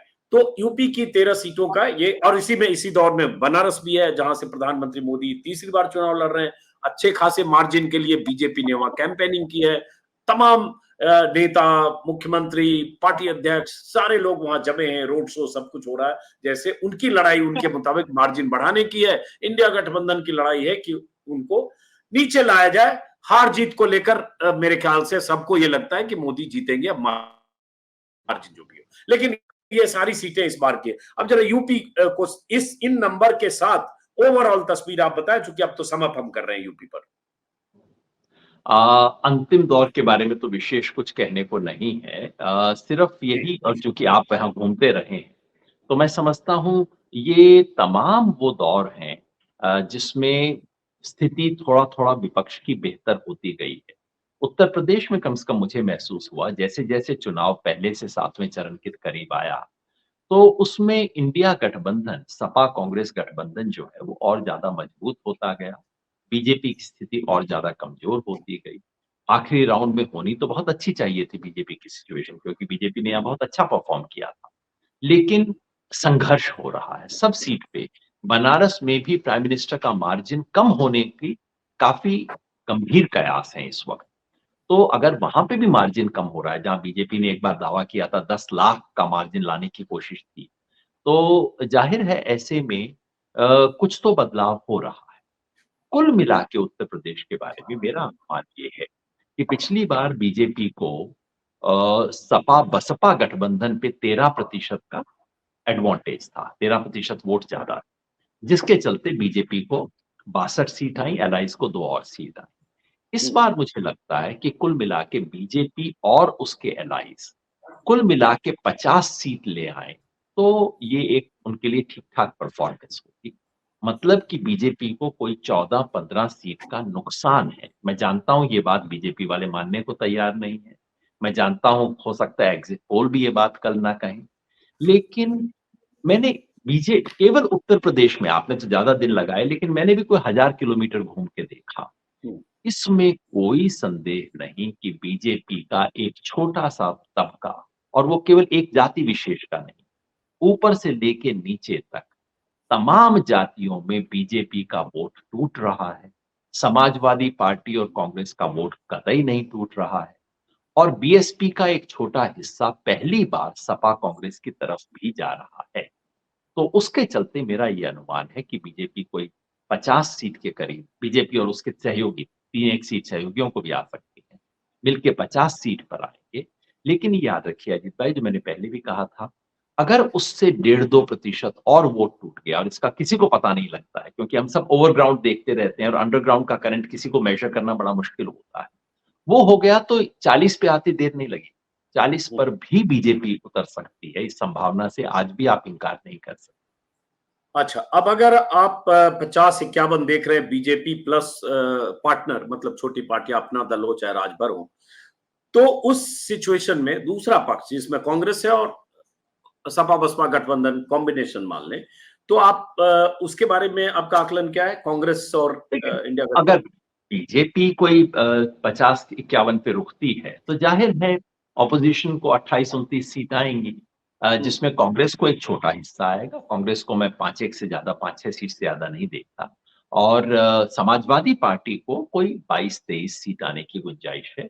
एक यूपी में एक आधी सीट ही किसी अन्य को जा सकती है, बाकी कोई गुंजाइश है नहीं, सीधा 2 लोगों की लड़ाई है। बसपा शायद 1 सीट निकाल ले, उससे अधिक बसपा निकाल नहीं पाएगी। हम्म, तो ये हो गया यूपी। हम संक्षिप्त चूंकि बाकी राज्यों की तरफ बढ़ते हैं, इसके बाद हम आते हैं बिहार। उसके बाद हम महाराष्ट्र और कर्नाटक जाएंगे, जहां को लेकर सबसे अधिक बात हो रही है, कर्नाटक महाराष्ट्र से कि वहां बीजेपी को लॉस हो सकता है। बिहार में 8 सीटों पर वोटिंग हो रही है, नालंदा जिसमें पटना साहिब भी है, पाटलिपुत्र भी है, रविशंकर प्रसाद की भी सीट है, और जो लालू यादव की बेटी मीसा भारती की भी सीट है। काराकाट बहुत इंपॉर्टेंट है, जहां काफी फाइट हो रही है, आरा, बक्सर, जहानाबाद। तो बिहार की 8 सीट आखिरी दौर है। ओवरऑल भी बात कर सकते हैं इसी बहाने बिहार। बिहार में इन लास्ट दौर की 8 सीट पे संघर्ष है। यहाँ बीजेपी को, अगर आप विधानसभा हिसाब से देखें, तो बीजेपी को काफी लॉसेस हो सकते हैं।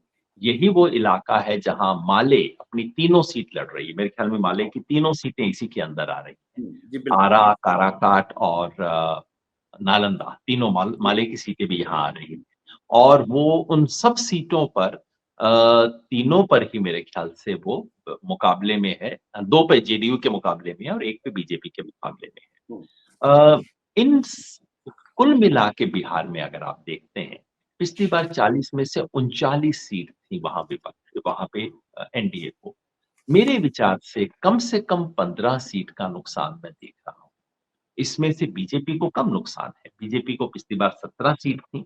मैं समझता हूँ बीजेपी को खुद कोई अभी 5 सीट से ज़्यादा का नुकसान नहीं होगा। आप समझ लीजिए 12 सीट एक तरह से बीजेपी को आप दीजिए। लेकिन उधर जब आप इसे देखते हैं, बीजेपी के एलाइज़ को, जो कि अभी भी अ, कितनी 23 सीट लड़ रहे हैं एलाइज़, हाँ सब लोग हाँ, बिल्कुल। मिलके। 16 जेडीयू अ थी पिछली बार, 6 एलजेपी थी, हाँ, तो सीधे सीधे उन्हें 23 में से मैं केवल 12 सीट के करीब देख रहा हूँ। तो मतलब ये जो 24 सीट के करीब मैं कह रहा हूँ कि बीजेपी को बिहार में एनडीए को बिहार में आ सकती है, उनमें से आधी बीजेपी को, आधी उसके एलाइज को।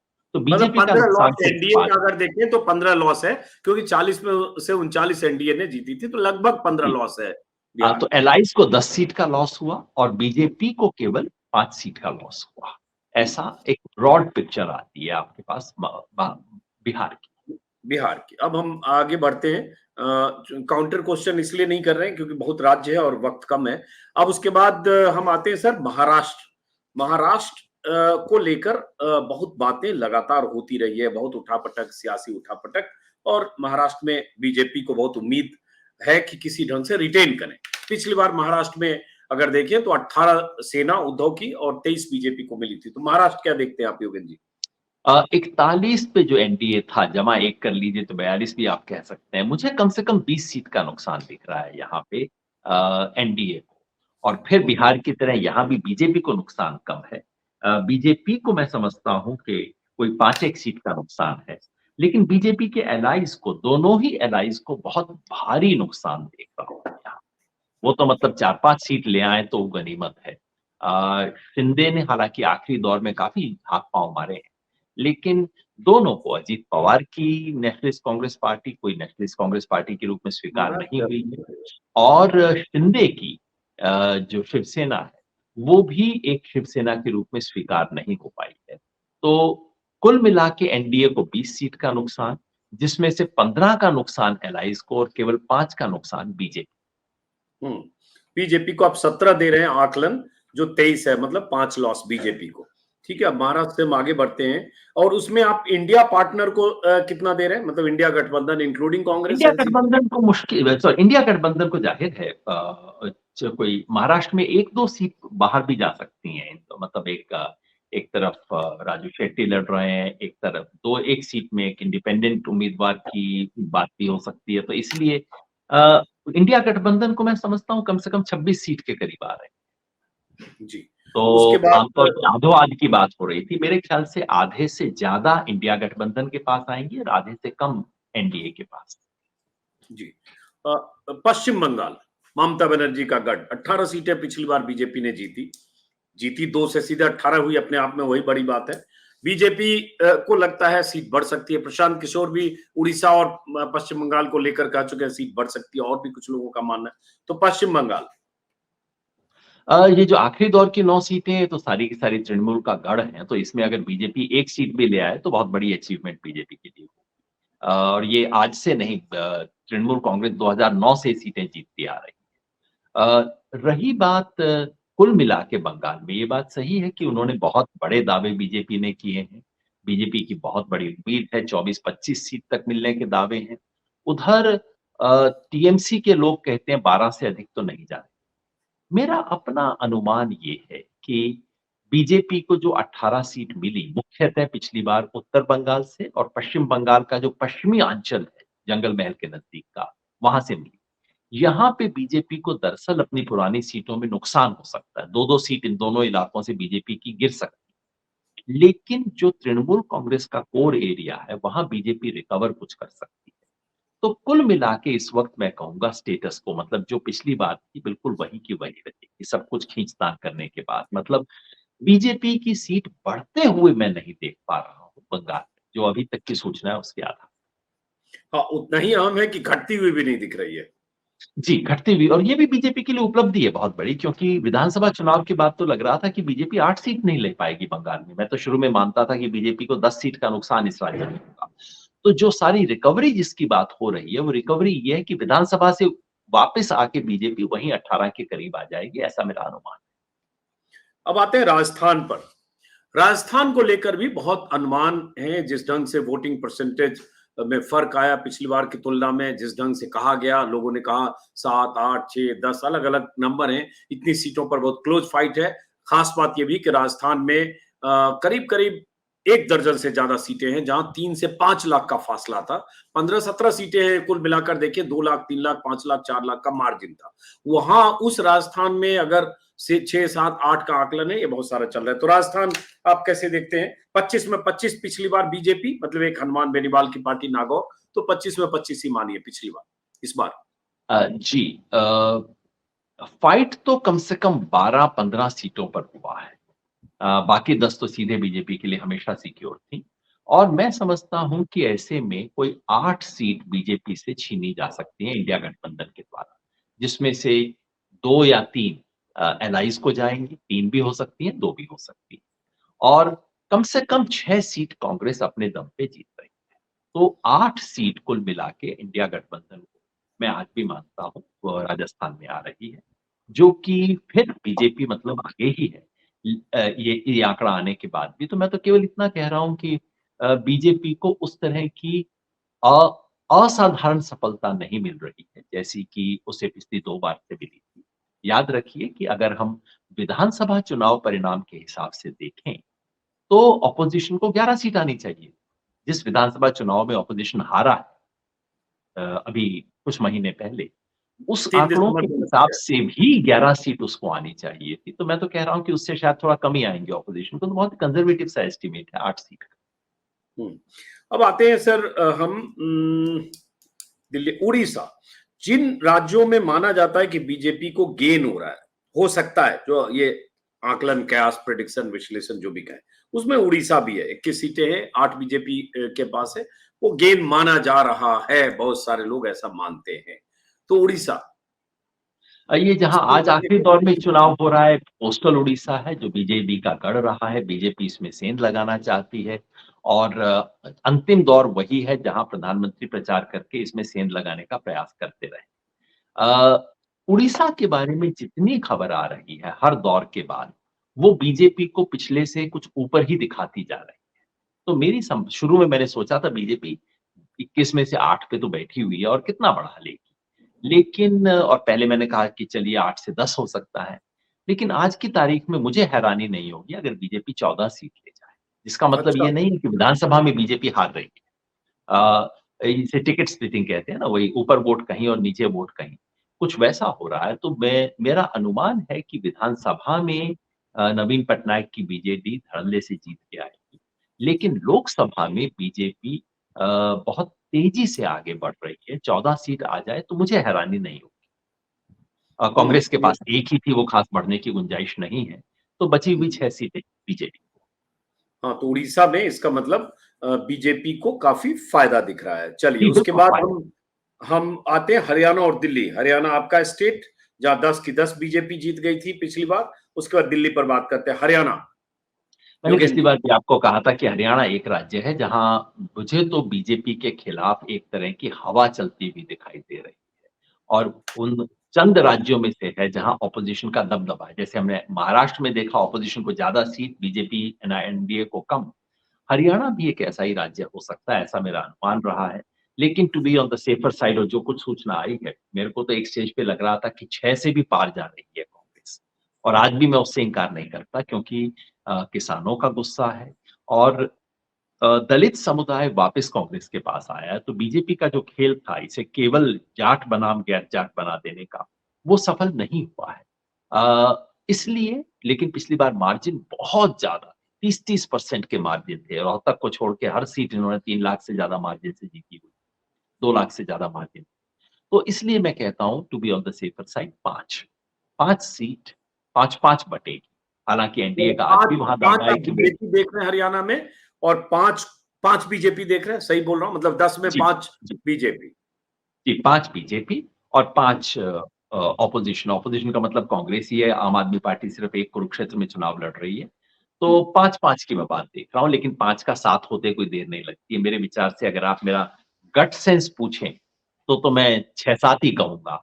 किसके लेकिन लिए? जो आंकड़े और किसके फीडबैक आ लिए? रहे हैं कांग्रेस के लिए जी, कांग्रेस ओके। और विपक्ष के लिए मेरा गट हुँ, सेंस तो आज भी 6-7 का है। लेकिन हुँ, अभी तक जो फीडबैक और आंकड़े आए हैं, वो उसको सपोर्ट नहीं करते, इसलिए मैं 5 के करीब पे टिका हूँ। हुँ।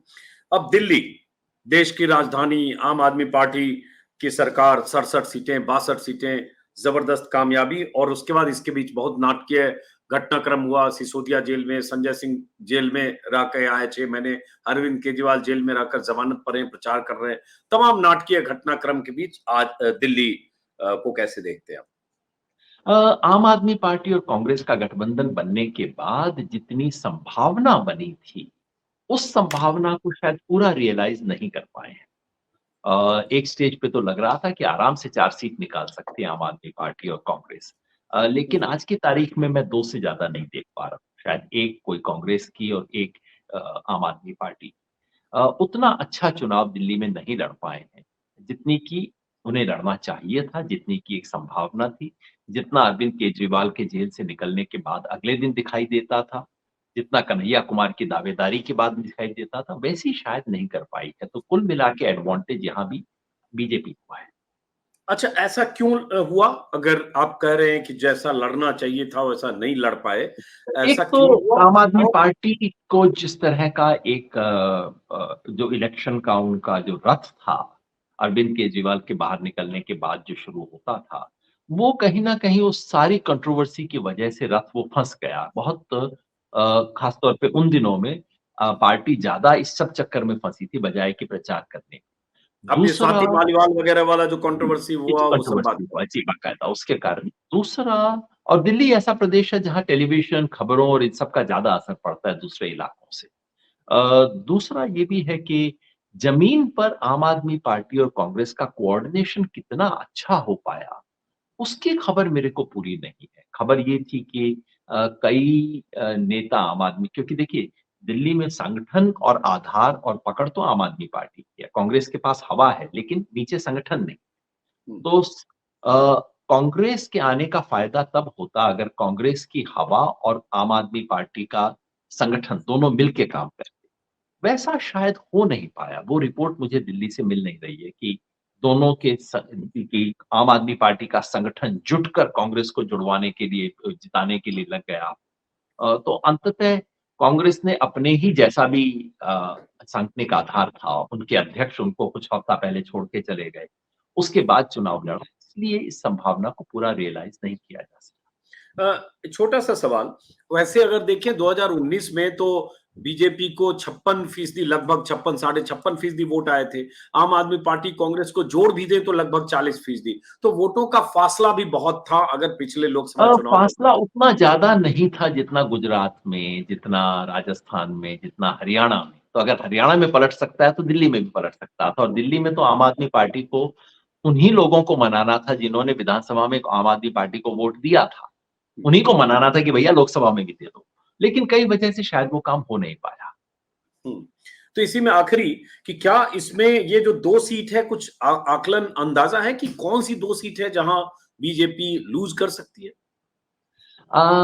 कयास लगते हैं। देखिए कांग्रेस के लिए 2 सबसे मजबूत सीटें हैं चांदनी चौक और नॉर्थ ईस्ट और सबकी उम्मीद रहती है, देश में बहुत लोगों की उम्मीद रहती है, मैं भी उनमें शामिल हूँ कि कन्हैया कुमार संसद में आएँ। और वो एक अच्छी लड़ी गई सीट है। अब इसे बैठ के हम उस पे कह नहीं सकते कि इन दोनों में से कौन-सी निकल सकती है। उधर हम्म, आम आदमी पार्टी के लिए या तो पश्चिमी दिल्ली, महाबल मिश्र ने कहते हैं बहुत अच्छा चुनाव लड़ा, ऐसी खबर है, या फिर पूर्व दिल्ली। जहाँ पे उनका एक नया प्रयोग था कैंडिडेट की सामाजिक परिस्थिति को बदलने का। इन दोनों में से कोई एक। लेकिन ये कयास है, दरअसल इसके बारे में बहुत अच्छी ज़मीनी सूचना मैं नहीं बता पाऊँगा। ठीक है। अब हम जरा दक्षिण भारत की बात करते हैं, जो जहां से बीजेपी की गेन की बात कही जाने लगी कि भाई कुछ तमिलनाडु से मिल सकता है, कुछ केरला से मिल सकता है, कुछ उधर। तो कहा जहां से भी आपको लगे, तमिलनाडु और केरला। एक फ्लोर से आप शुरू हो जाइए, केरला से शुरू हो जाइए। बीजेपी की ज़्यादा से ज़्यादा उम्मीद है 1 सीट लेने की। मेरी जो ग्राउंड से रिपोर्ट है, मैं स्वयं नहीं गया हूँ, मेरी जो रिपोर्ट है कि वो सपना अभी भी बीजेपी का सपना ही रहेगा। बीजेपी हम्म, यहाँ 1 सीट भी हासिल नहीं कर पाएगी। अगर संभावना है, तो तिरुवनंतपुरम और त्रिशूर ये 2 सीटें हैं जिसमें बीजेपी की उम्मीद ले-दे के टिकी। तमिलनाडु बीजेपी का वोट बढ़ेगा, बहुत बढ़ेगा, आश्चर्यजनक तरीके से बढ़ सकता है, लेकिन सीटें नहीं आ रही हैं उनको, क्योंकि त्रिकोणीय लड़ाई हो गई, डीएमके, एडीएमके और बीजेपी। और त्रिकोणीय लड़ाई होते ही एक तरह से डीएमके को फ़ायदा हो गया। डीएमके जिसके खिलाफ एंटी इनकम्बेंसी थी, लेकिन डीएमके, एडीएमके और बीजेपी चूँकि अलग हो गए और बीजेपी का वोट बढ़ना शुरू हुआ, तो एंटी डीएमके जो वोट था, वो एडीएमके को जाने की बजाय बीजेपी की तरफ आ गया, जो कि चुनाव जीत नहीं रही। तो मेरा अनुमान है कि बीजेपी को तो और उसमें पौंडीचेरी भी जोड़ दीजिए।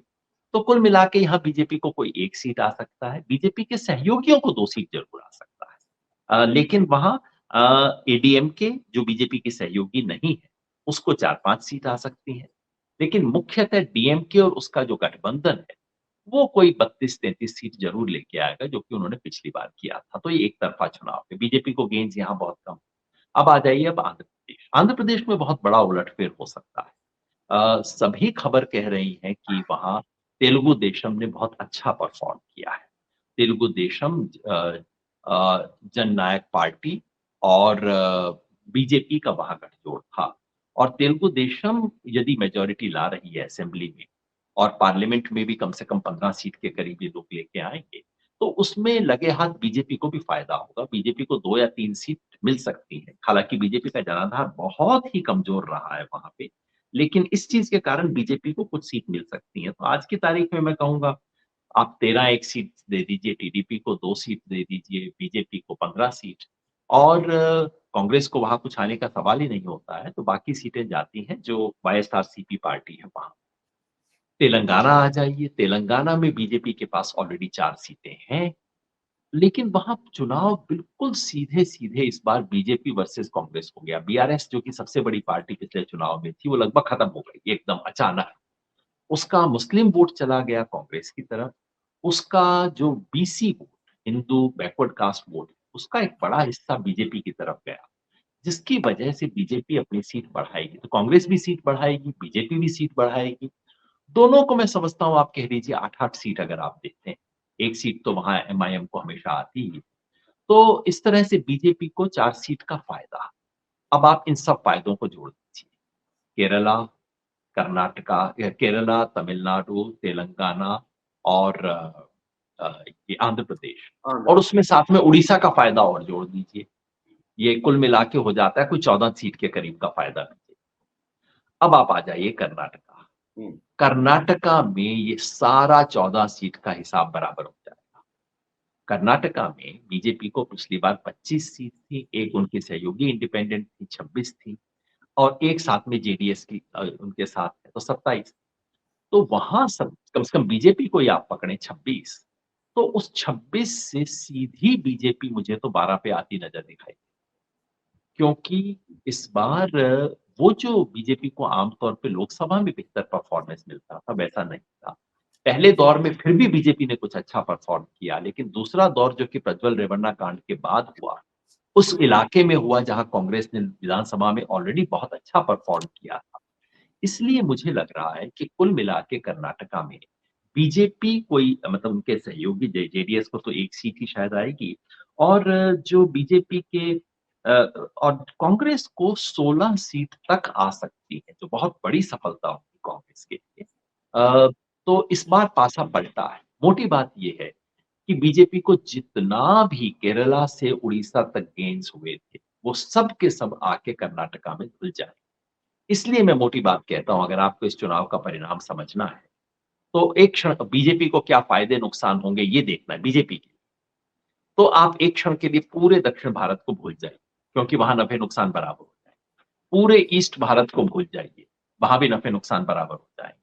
तो केवल और केवल महाराष्ट्र से लेके बिहार तक की पट्टी में बीजेपी के नुकसान देखिए और वो नुकसान कम से कम 50 सीट के करीब है। वो मेरा एक अनुमान रहा है, उसी पे मैं फिलहाल का छत्तीसगढ़ में पिछली बार 11 में से 9 बीजेपी जीती थी।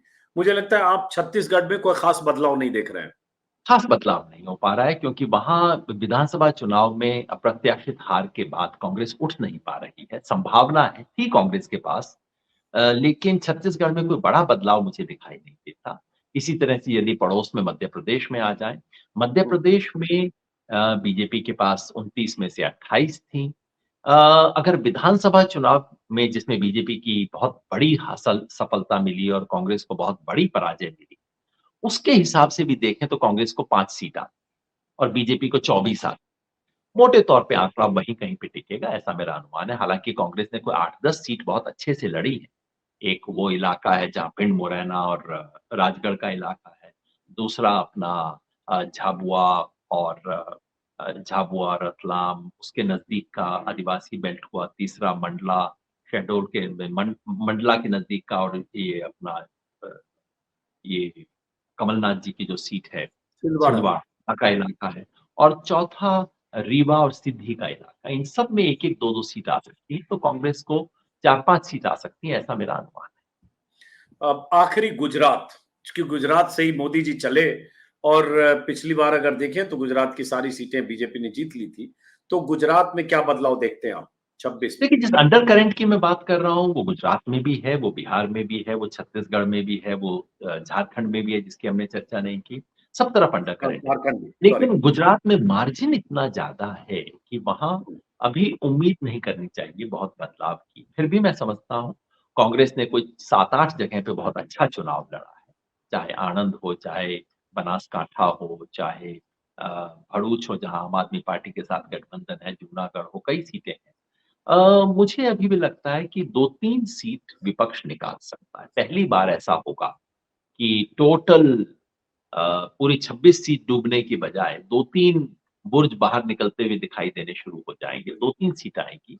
हुँ, झारखंड में मुझे लगता है थोड़ा-सा ज़्यादा नुकसान हो सकता है बीजेपी को क्योंकि जो आदिवासी इलाके हैं, दोनों बार, दोनों फ़ेज़ की रिपोर्ट यही है कि आदिवासी इलाकों में पहला फ़ेज़ और आखिरी फ़ेज़, इन दोनों इलाकों में बीजेपी को नुकसान थोड़ा ज़्यादा हुआ है। तो झारखंड के बारे में मेरी अपनी समझ है कि वहाँ पे विपक्ष 5 सीट तक निकाल सकता है। पिछली बार कम थी तो 2-1 सीट का विपक्ष को फ़ायदा हो सकता चलिए, तो ओवरऑल जो सम अप हमने किया, मैं मोटे तौर पर एक गोवा यूटी भी है, 6 सीट वहाँ है, वहाँ क्या देखते हैं खत्म करते वक़्त वो भी एक छूट ना जाए? है।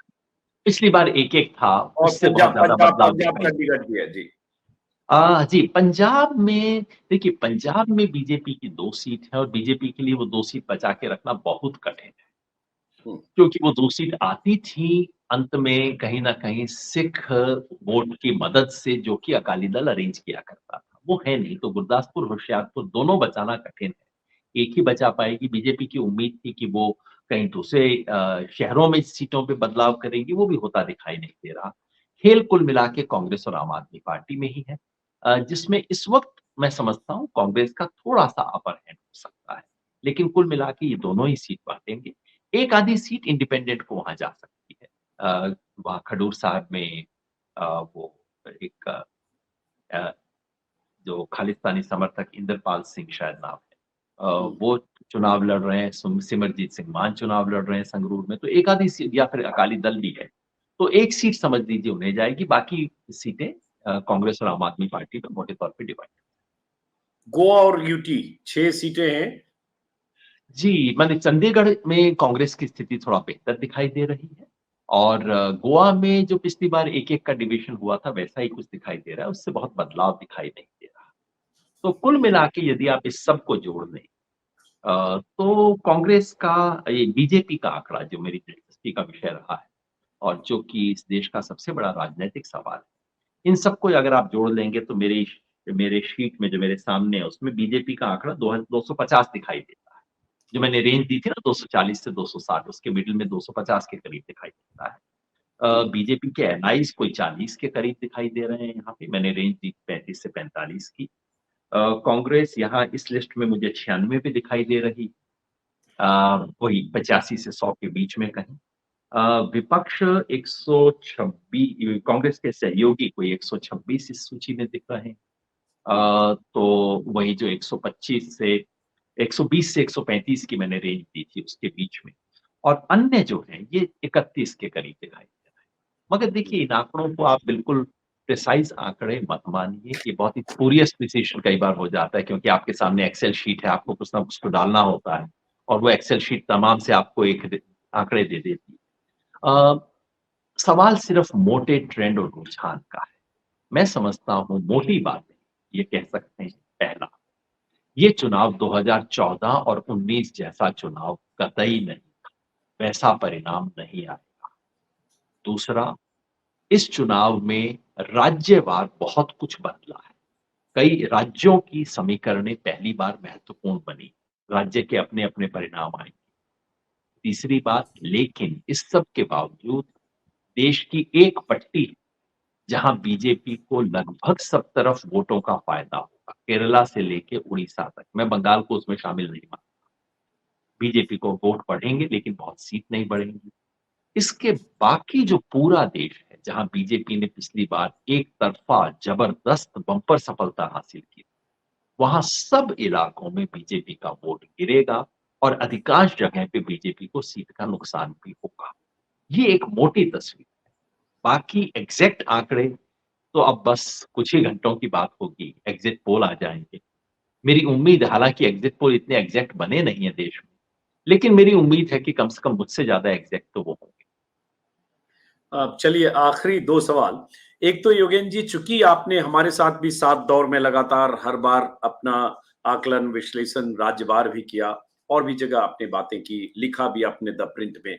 तो आपको कहीं ये भी मानसिक तौर पर कहीं चिंता सताती है कि आपकी साख, आपकी क्रेडिबिलिटी भी दाँव पर लगी है? चूँकि इतनी बार आप बोल रहे हैं और प्रशांत किशोर दूसरी तरफ 300 पार और 303 उससे ज़्यादा बात भी कर रहे हैं, आप कोई कोट भी कर रहे हैं। तो कहीं ये भी लगता है? मेरे को चिंता केवल यही सताती है कि मैं अपने प्रति ईमानदार हूँ कि नहीं। राजनीति में आने से पहले मैंने कोशिश की थी और राजनीति में आने के बाद भी कोशिश की है कि वो बातें ना बोलूँ जो कि मेरे मन को गुदगुदी देंगी, मेरे दोस्तों को 2 दिन के लिए तालियाँ पिटवा देंगी और चौथे दिन सबको मायूस और सबको निराश कर देंगी। वैसी चीज़ें करने से मैंने वो किया है। राजनीति में अपनी आशा और अपने मूल्यांकन को अलग करके रखना चाहिए। आमतौर पे एक राजनैतिक कार्यकर्ता अपना मूल्यांकन जेब में रखता है और अपनी आशा की के बारे में भाषण देता है, जो राजनीति में सामान्य चीज़ है, इसमें कोई बुरी बात नहीं। मैंने आपके शोज़ में, सातों शो में कोशिश की है कि अपनी आशा को बाजू में रखते हुए, अपने मूल्यांकन को यहाँ रखूँ। अपनी आशा की बात मैं भी अपनी राजनीतिक स्पीच में कहा करता था। अपना मूल्यांकन आपके सामने यहाँ रखूँ, ये मेरी कोशिश है। अब तक पिछले 12 साल में सार्वजनिक जीवन में आने के बाद मैंने केवल 2-3 बार ये कोशिश की। मैंने सामान्यतः कभी नहीं किया है। सेफोलॉजिस्ट करते रहते हैं, मैं उसे देखता रहता हूँ। 2013 में मैंने किया था, जबकि सारे ओपिनियन पोल ये दिखा रहे थे कि आम आदमी पार्टी को 2 से 5 सीट आएँगी। मेरा माथा ठनक गया, तो फिर मैंने सर्वे करवा के कहा कि मेरे हिसाब से 32 मैंने शायद तब बोला। आई इसमें थी 28 18। आई थी। दूसरा फिर 2015 का चुनाव, जिसमें फिर मीडिया साबित करने में लगा था कि नहीं, अब तो लोकसभा में सातों सीट आ गई, अब तो बीजेपी आम आदमी पार्टी हारेगी ही हारेगी। वहाँ मैंने सर्वेक्षण करके कहा था कि 57 सीट आएँगी, आई थी 67। मैं ये नहीं कह रहा कि मैं बहुत, तब मेरे पास एग्ज़िट पोल वगैरह भी थे, जो आज मेरे पास नहीं है। मैं केवल इतना कह रहा हूँ कि मैं कोशिश करता हूँ कि जब ऐसा काम करूँ तो फिर ये उसकी अपनी मर्यादा और ईमानदारी से किया जाए। राजनैतिक भाषण देने का एक अपना, उसकी एक अपनी विधा है, उसकी अपनी व्याकरण, और इस तरह की चीज़ करने की अपनी विधा और व्याकरण है। अब इसमें ज़ाहिर है जो बीजेपी के समर्थक हैं, वो आरोप लगाएँगे कि देखिए ये तो प्रचार कर रहे हैं, जो उन्होंने किया भी है, ट्रोल्स का काम है। और दूसरी तरफ से जो इंडिया के समर्थक हैं, जो मान के बैठे हुए हैं कि भई सरकार तो बन ही गई इंडिया की, अ, उन्हें भी दुःख होता है, तो उनमें से भी 2-4 लोग गाली दे देते हैं। अब जैसा आप पत्रकारिता में इतने साल करने के बाद समझ गए होंगे कि गाली सुनना वो तो इंसान का आज भी धर्म है। लोग ये सुन के कहेंगे कि देखो योगेन जी भी कह रहे हैं कि, क्योंकि देखिए नतीजे तो 4 को आएँगे, जो होना होगा वही होगा। लेकिन कुछ पल, कुछ दिन की खुशी में दोनों पक्ष अपने हिसाब से उसी तरह का हाँ, तो चाहता है कि उनके हिसाब ये से मैंने कहते हैं सीखा ना, था एक मीठा मीठा ज़माने खत में और कि कड़वा कड़वा थू, सिर्फ वही सुनना चाहते हैं जो जो जो उनको सुनना पसंद हो। तो उनको लगेगा देखो योगेन जी के हिसाब किताब से तो फिर बात तो ये हो ही रही है कि बीजेपी एनडीए की सरकार बन रही है, चाहे 30-50 कम होके बने, चाहे एनडीए के घटक दल जोड़ के बने। मैं फिर यही कहूँगा, मेरे हिसाब से बीजेपी को जनादेश नहीं मिल रहा। मेरे विचार से इस देश की जनता झूठ और नफ़रत पे अपनी मोहर नहीं लगा रही। मेरे विचार से इस देश में लोकतंत्र की आवाज़ खुलने जा रही है। मेरे विचार से ये देश रूस, पुतिन, तुर्की या पाकिस्तान के रास्ते पे नहीं जा रहा। मेरे लिए सबसे बड़ी फाइंडिंग ये है। सच बताऊँ अजीत भाई, जब ये सब शुरू किया था हमने, चुनाव की घोषणा के करीब शायद आपसे कभी एक बार बात हुई थी। मैं बहुत मायूस था, आपने देखा भी होगा, मैं बहुत मायूस था उन दिनों। लग रहा था कि ये देश कहाँ जा रहा है? किस स्थिति में हम हैं? इतना झूठ बोलने के बाद, इतनी नफ़रत और आग लगाने की कोशिश के बाद, ये लोग क्या 400 साढ़े 300 सीट लेके आ रहे हैं? सीटों से ज़्यादा क्या इस देश की जनता कह रही है, बल्ले-बल्ले बहुत अच्छा शानदार काम कर दिया। बहुत मायूसी होती है। आज एग्ज़िट पोल के आंकड़े जो भी आए और 4 तारीख का परिणाम जो भी आए, आज मुझे दोबारा आस्था हो गई। इतने हज़ारों लोगों से बात करने के बाद मुझे ये लगता है, लोग कहते हैं कि भाई हर चीज़ की एक मियाद, 2-4 चीज़ें हैं जो मुझे याद रहती हैं। राजस्थान में एक व्यक्ति ने मुझे कहा, देखिए अब हर चीज़ की एक मियाद होती है। मोदी जी की भी मियाद थी, अब खत्म हो गई। हुँ। एक व्यक्ति ने मुझे उत्तर प्रदेश के गाँव में कहा कि भैया, मैंने कहा कि तीसरी पंचवर्षीय माँग रहे हैं मोदी जी, क्या विचार है आपका? कहा भैया, जब कोई सरपंच बनाते हैं पहली बार तो वो ईमानदारी से डर-डर के काम करता है। दूसरी बार बना दे तो वो गोली देना सीख जाता है और तीसरी बार बना दें तो वो तो सर पे बैठ के डंडा चलाता है।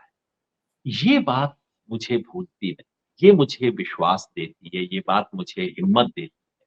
और इस देश का अंतिम पायदान में रहने वाला व्यक्ति जब संविधान की बात करता है, बाबा साहेब की बात करता है, सामाजिक न्याय का सवाल उठाता है, तो मेरे रोंगटे खड़े हो जाते हैं, मुझे हिम्मत आती है और मेरे लिए किसी भी आंकड़े से बड़ी चीज़ वो।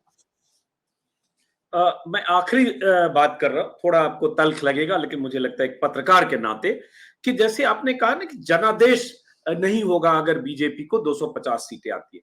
मुझसे ज्यादा आप नतीजों को परखते और जांचते रहें।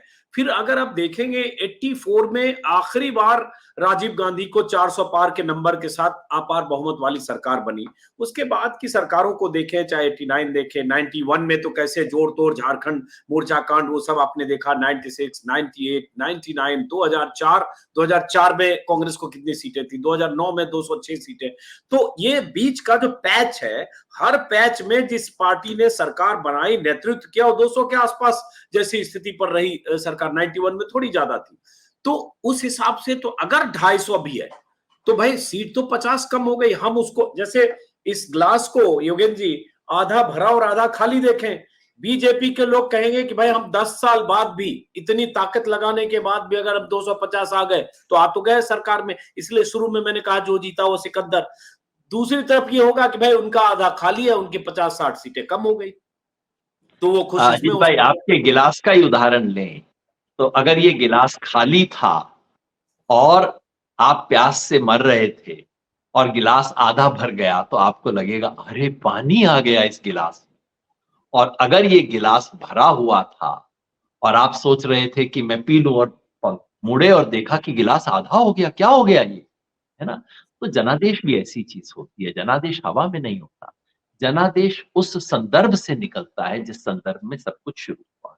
आपने ठीक कहा कि 1984 में कांग्रेस का जनादेश था।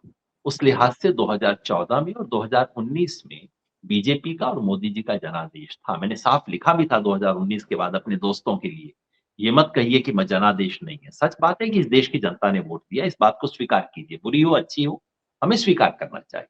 वो जनादेश था। अगर इस सब के बाद, और याद रखिए, ये सब 400 पार के संदर्भ में हो रहा है। संदर्भ मत भूलिए।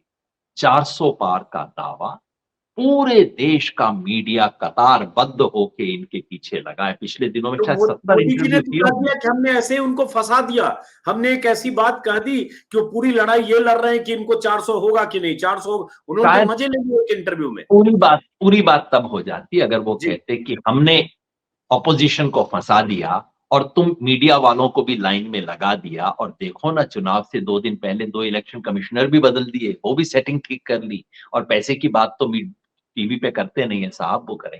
देखिए, जहां जहां इतनी एक तरफा स्थिति हो, एक पार्टी जिसने इस देश की तमाम संस्थाओं पे कब्जा कर रखा है, इलेक्शन कमीशन ने जितना शर्मनाक व्यवहार किया है, नाक कटवा दी इस देश की इस बार इलेक्शन कमीशन ने, इनकी साहब की सेवा करने।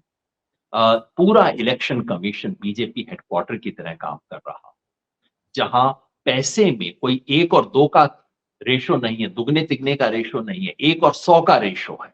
जहां लीडिंग पार्टी बीजेपी ने 100 गुना पैसा खर्च किया होगा बाकी सबकी तुलना में। जहां सारा सब प्रशासन, पुलिस इनके इशारे पे नाच रहा, जहां चुनाव के बीच में ईडी के छापे पड़ रहे हैं, आईटी के छापे पड़ रहे हैं, जहां चुनाव में रिटर्निंग ऑफिसर कैंडिडेट के नॉमिनेशन विथड्रॉ करवा रहे हो, जहां अनअपोज्ड इलेक्शन हो रहे हो, जहां सारा मीडिया चरण वंदना में लगा हो, ऐसे में अगर वो पार्टी 50 सीट हारती है, इसे आप छोटी बात कहते हैं? अगर ऐसा होता है, अगर पुतिन कल के रूस के चुनाव में पुतिन के अगर 10% वोट कम हो जाते हैं, तो इसे आप क्या मानेंगे? उस संदर्भ में देखिए क्या हो रहा है। इसलिए अगर ये आती, मैं नहीं जानता होगा या नहीं, पर अगर 272, इस सब के बाद बीजेपी 272 से नीचे उतरती है, जो मेरा पहले दिन से दावा है और आज भी मैं उस पे कायम हूं, तो इसे मैं बीजेपी की राजनैतिक पराजय के रूप में देखूंगा, क्योंकि उनके पास सब कुछ है। अगर बीजेपी एक चैलेंजर होती इस देश में और 271 सीट ले आती, तो आप सलाम करते। जैसे बीजेपी को 282 आई 2014 में, सबने कहा भाई जनादेश मिला, मैंने भी कहा भाई जनादेश मिला।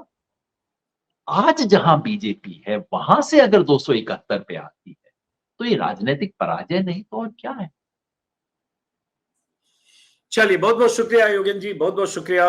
अब कल आखिरी दौर की वोटिंग शाम को एग्जिट पोल, 2 दिन तक एग्जिट पोल पर बहस, मगजमारी, उसकी क्या दिशा होती है इसकी जिज्ञासा हम सब में होगी। और उसके बाद 4 जून को 11 बजते-बजते, करीब-करीब सुबह 11 साढ़े 11 बजते, अधिकतम 12 बजते-बजते तस्वीर साफ हो जाएगी कि देश में किसकी सरकार बन रही है और किसे कितने नंबर मिल रहे हैं। ये जरूर है कि योगेंद्र जी ने कहा, और ये भी कोई शक नहीं कि 400 पार का नारा देने वाली पार्टी, 303 हासिल करने वाली पार्टी, हर तरह के नैरेटिव गढ़ते हुए तमाम तरह के झूठ बोलने वाले प्रधानमंत्री आखिरी दौर में 45 घंटे के लिए साधना के लिए अगर चले गए हैं विवेकानंद रॉक के पास और वहां अगर साधक बन गए हैं, तो जाहिर है कि अगर 50-60 सीटों का झटका लगता है जैसा कि योगेंद्र जी कह रहे हैं, तो बड़ा झटका होगा। फिलहाल इस बातचीत को खत्म करते हैं। बहुत बहुत शुक्रिया योगेंद्र जी, लगातार हमारे साथ बने रहने के लिए, हमारे दर्शकों से लगातार संवाद रखने के लिए बहुत बहुत शुक्रिया।